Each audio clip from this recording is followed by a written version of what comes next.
أسماء الله الحسنى ذات دلالات أسنى.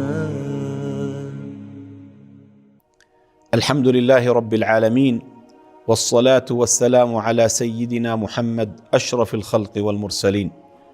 أما بعد، عن أبي هريرة رضي الله عنه أن رسول الله صلى الله عليه وسلم قال: إن لله 99 اسما 100 إلا واحدة، من أحصاها دخل الجنة.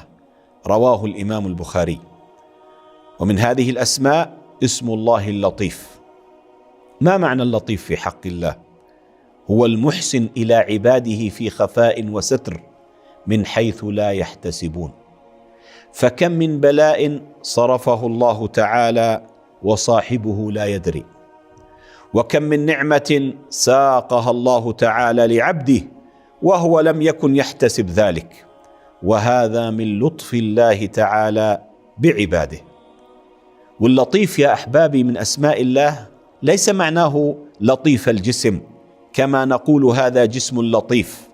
الله تعالى منزه عن الجسمية وعن الحجمية وعن الشكل وعن الصورة، لأنه ليس كمثله شيء وهو السميع البصير. فالجسم اللطيف مثل الملائكة هو الذي لا يضبط باليد كالضوء والظلام والملائكة، يقابله الجسم الكثيف هو الذي يضبط باليد كالإنسان والحجر والشجر والدواب. أما الله تعالى سبحانه ليس جسما كثيفا وليس جسما لطيفا. ومن نسب الجسمية لله تعالى هذا لا يكون مسلما، فقد كفره علماء المسلمين، وعلى رأسهم الإمام أحمد بن حنبل رضي الله عنه، الذي كفر من قال إن الله جسم، حتى قال الإمام أحمد ولو قال لا كالأجسام. قال لا يكون مسلما لأن الله هو خالق الأجسام. الله كان قبل الزمان وقبل المكان وقبل الأجسام وقبل الظلمات وقبل النور، فهو سبحانه ليس من قبيل العالم الكثيف كالأرض، وليس من قبيل العالم اللطيف كالنور، لمخالفته لجميع الحوادث، أي أن الله لا يشبه شيئا من خلقه. فإذا علمت يا عبد الله إحسان الله تعالى إليك الذي ساقه لك وأنت لا تشعر ولا تدري، فكن محسنا كما أحسن الله إليك.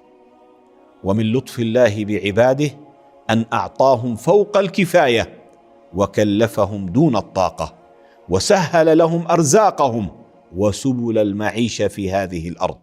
فالله لطيف بعباده في إيصال المنافع وصرف المضار، وهو الذي يعفو عمن يهفو.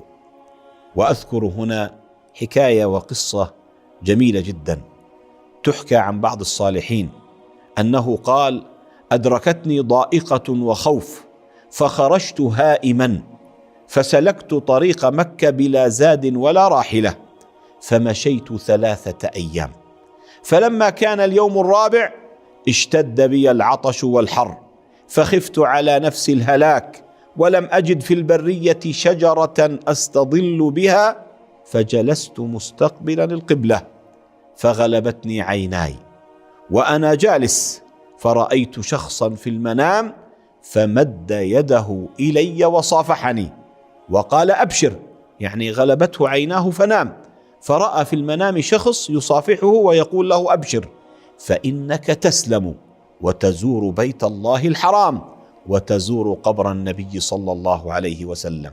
قال: فقلت له: من أنت؟ قال: أنا الخضر. فقلت: ادعو الله لي. فقال لي: قل: يا لطيفا بخلقه، يا عليما بخلقه، يا خبيرا بخلقه، ألطف بي يا لطيف يا عليم يا خبير، 3 مرات. قال: فقلتها، فقال لي: هذه تحفة بها غنى إلى الأبد، فإذا لحقك ضائقة أو نزل بك نازلة فقلها تكفى وتشفى.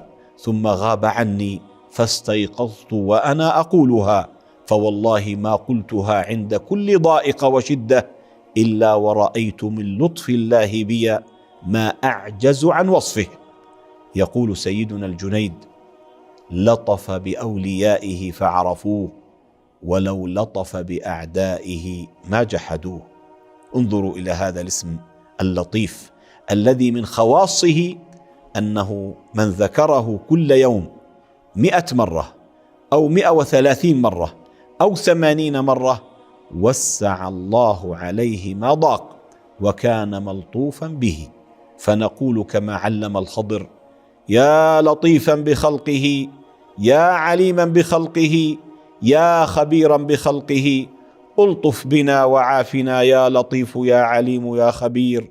وآخر دعوانا أن الحمد لله رب العالمين، والصلاة والسلام على سيدنا محمد سيد الأولين والآخرين.